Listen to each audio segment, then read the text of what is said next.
Imagine that you are living as an African on less than $1 a day, and you can't get access to more money for whatever reasons. Imagine that people in your family have HIV/AIDS and you can't maybe get the drugs or whatever.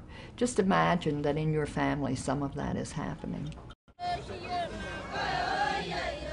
The truth is, millions and millions and millions of women all over Africa have buried their own sons and daughters to AIDS, and now they are raising a second generation of children, their orphan grandchildren. Why couldn't these older women learn skills and begin earning income to assist their families? That simple idea helped them to help themselves took shape, and the Nyanya Project was born. Nyanya in Swahili means grandmother. We've trained more than 220 such grandmothers in Kenya, Rwanda, and Tanzania. Sometimes these women care for 9, 10 AIDS orphans. They live huddled together in 10-foot square rooms in city slums or in shacks made of twigs and dirt floors in the countryside. No electricity, no running water, no assistance. Almost all of these grandmothers have never made it past 2nd grade, and some of them, like a few we work with in Rwanda, are HIV positive themselves, having been raped by the genocidaires after seeing their husbands murdered during the genocide. These African grandmothers get stuck. Now poverty and gender bias collide to degrade and dismiss these millions of women who have nowhere to turn. What you saw, particularly in the case of Radicchia and the village elders, is that they make the decisions. They know what's best. And the women are over on the sides going, here they go again. Yet nothing deters these women. Nothing lessens their desire to make a difference for their grandchildren.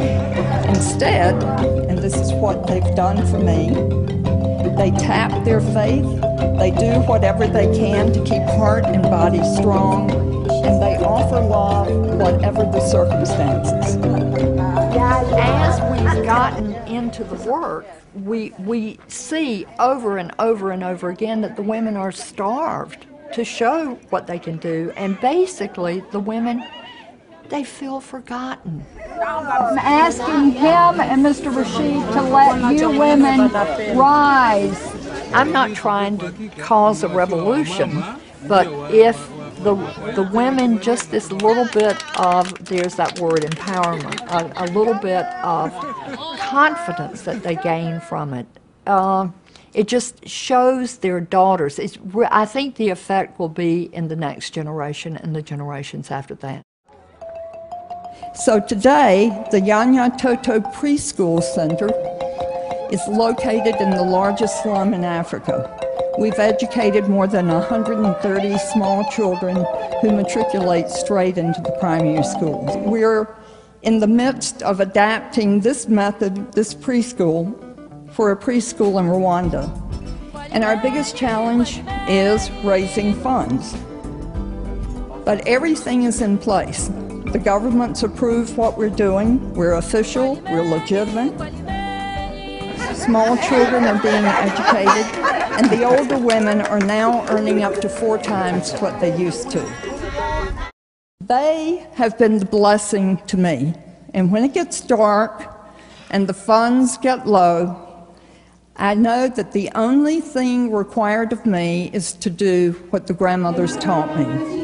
Stand in faith, make a ruckus if you have to, and let the world know that it is possible at any age to put fire to a vision.